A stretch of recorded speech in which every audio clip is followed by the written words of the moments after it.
chiro wakaromba sekuru tacho vanoona kubata kupisa vanogona hama uyai muzopona uya kumeporini kwatinanganiko munanga sonokofunza ndepapi hatimboshaikwa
Kari kwa dama nai.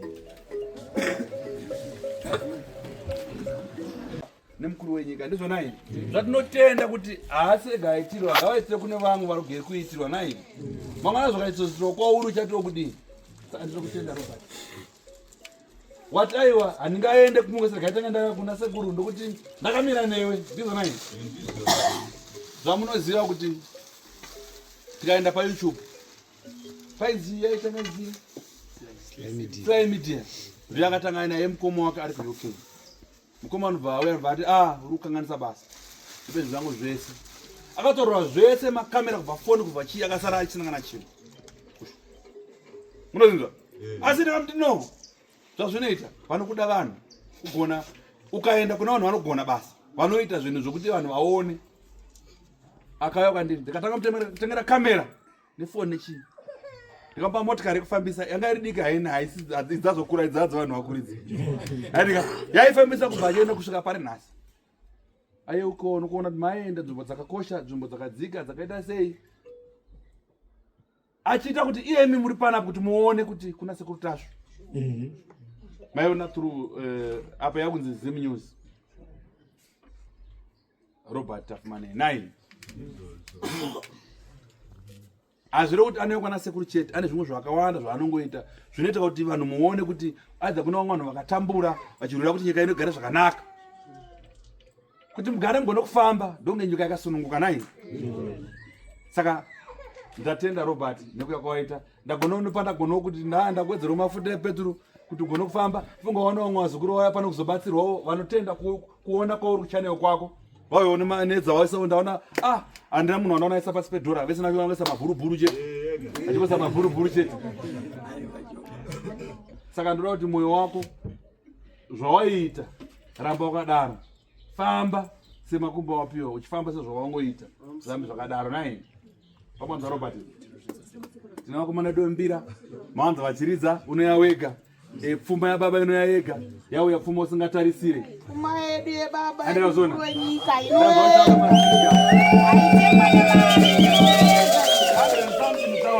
kufamba unzi ndada kutenga nai. Aiwa ndatenda so kana une mamwe mashoko utsinira ungatsinira kana usina isunungura zukuru titire basa. Ndinokutenda nechipo chandawana pazara nhasi kune wese atambanudza ruoko rwake ari mudare rasekuru tasvo ndinoti ngazvipetwe nekusingaperi akomborerwo zvakare.